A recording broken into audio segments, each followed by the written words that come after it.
Hello, my peoples. Thank you for tuning in to another video. Today, I'm going to be talking about how to stop drinking alcohol. Steps that I have taken. The first thing, and it's going to be about 8 steps. And I got some notes here. So I'm going to be sometimes looking at my notes. So bear with me because it's a lot. So I wrote it down. So the first step that I did was I set clear goals. And I defined why I wanted to stop drinking alcohol. Get a piece of paper. You could write it down. Why do I want to stop drinking alcohol? So in my case, I wanted to stop drinking alcohol because it was causing me anxiety. Next day after drinking alcohol, I was feeling anxiety, and I never had a panic attack before, and it was very scary. The other reason was hangovers. The very next day after drinking, I was not feeling good. I was feeling, hangover, and I was eating bad. What I wanted to do is eat junk food, which led me to the third thing. The third thing why I decided to stop drinking is my health. So when I had hangovers, then that day the only thing that would make me feel good is eat bad food for you, pizza, burgers, all that. So my health. So eating that stuff is not gonna get you healthy. So that's my third thing why I stopped drinking. The fourth one, I wanted to be a good example for my family and my son.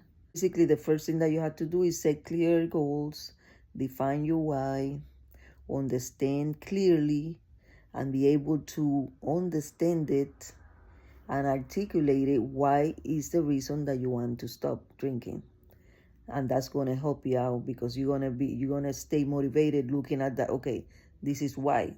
Every time you feel like you want to drink, then you could look at your notes, and it will help you stay motivated and be like, okay, this is why I don't want to be unhealthy.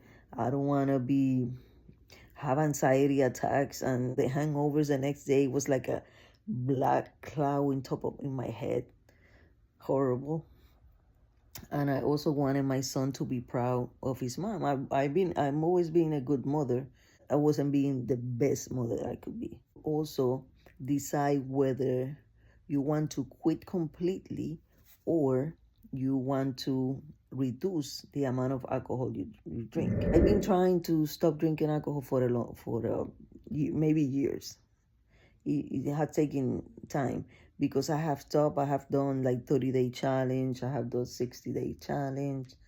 I had done 90-day challenge, and I've been successful at completing the challenge. Then I'm like, oh, I'm done with the challenge, and then I have a drink. If I start drinking, I wanna keep on drinking.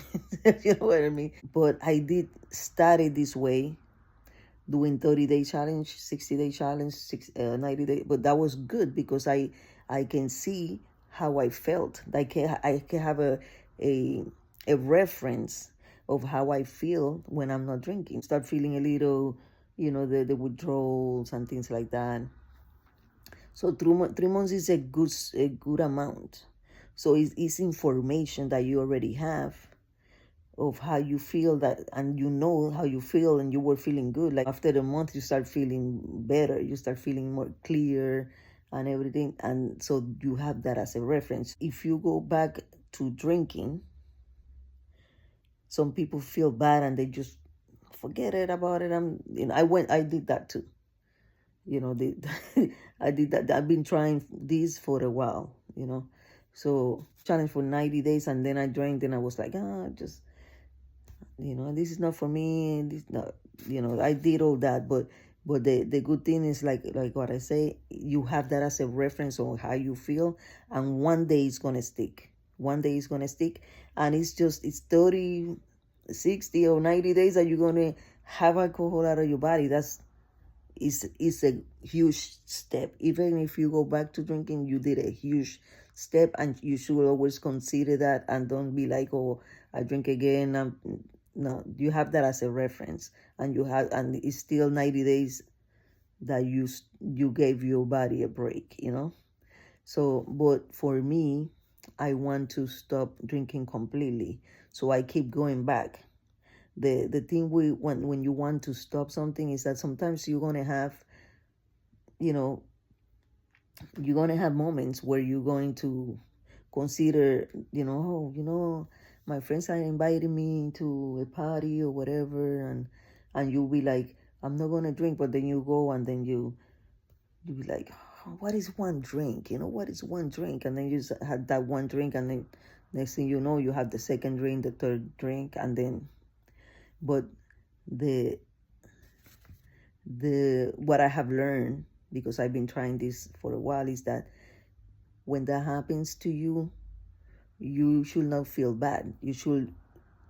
What you should do is use it for information about what caused you to go and drink that day. What happened? Why? So it's like you have to go within you and you have to study yourself. You have to take notes of everything. Okay? Why did happen that day that I drank? So for me, the times that I messed up, let's say messed up, and you drink, and then you should use that. Don't feel bad about that, because you probably did 30 days, you probably did 24 hours, and that should be celebrated, because that's information that you have in there. That's very valuable. Why? What happened that day that I drank? You have that as information, okay? With understanding yourself, with learning about yourself, and it takes time. And so for some people, it takes less time than others. For some people to decide today that they're gonna quit, and they 15 years go by and they still haven't drank. But for a lot of people, it takes a bunch of tries to eventually actually doing it. So, and that's me. I've been trying to do this for like 3 years, and I wasn't the person that was drinking every day. I was the person that was drinking maybe two times in a week. What I was doing, it was more to me like I wanted to work out. I wanted to work out, and with the drinking, you can, it's like you're not gonna be consistent. With the drinking, you're not gonna be consistent, and that's one of the things that I really wanted to quit drinking, was because I wanted to work out, I wanted to lose weight, and if I drink today, the next day I was gonna eat crap. So that was the situation. And then, but I wasn't like a person that would drink, because there's some people that their problem is deeper than how I had it, but it's still the same steps that you need to take. You need to set goals. You need to define your why. You need to make a plan, and you need to figure out if you're gonna stop drinking completely, or you're gonna reduce the amount you're drinking. You need to avoid triggers. Avoiding triggers. Okay, so how I avoided the trigger. So I already understood that going out with my friend to restaurants or to bars, it was cost me to drink. So I needed to avoid that trigger. So how I avoid that trigger is telling my friend, if we're gonna see each other, we can go to exercise. We could go to walk. We could go to the park and walk, or things like that. But I wasn't gonna go. I'm not drinking.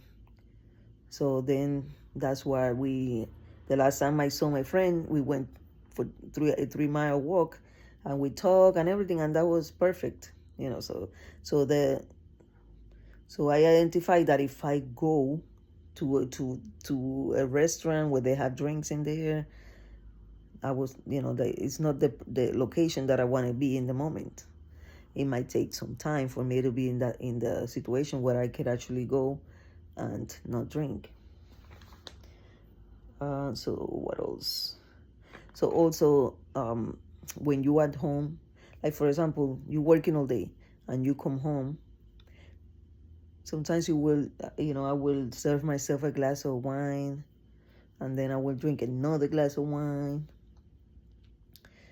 So what I did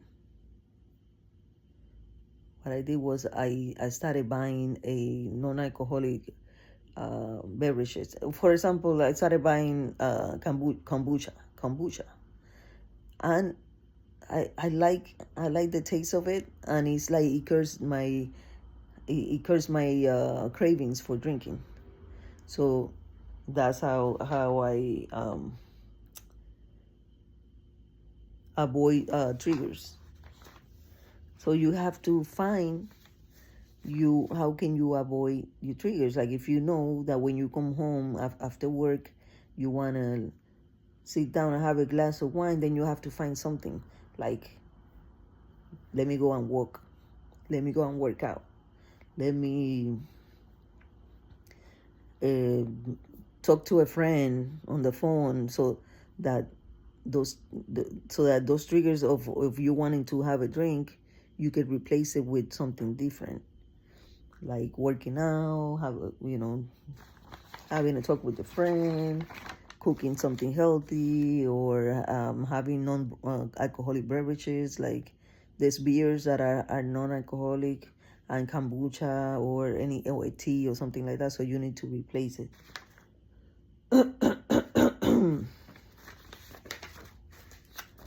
So when you have those triggers, you need to replace it. The third step that I used to stop drinking alcohol was to seek support. AA meeting or things like that it depends on the person. For me, by reading books, I purchased like 3 books. One of them, and I recommend these books, they're really good. There's one that is called The Easy Way for Women to Stop Drinking by Allen Carr. The Easy Way for Women to Stop Drinking by Allen Carr, Carr. That's a very great book. It's very informative. And then there's also a book, it's called This Naked Mind. This Naked Mind. But this is a great book as well. It has a lot of information. And she's the one that really taught me to use myself as like be a scientist to myself. Like, see, why is it that is causing you to drink? Go over there, go. She actually encouraged you to go to places and document how you feeling.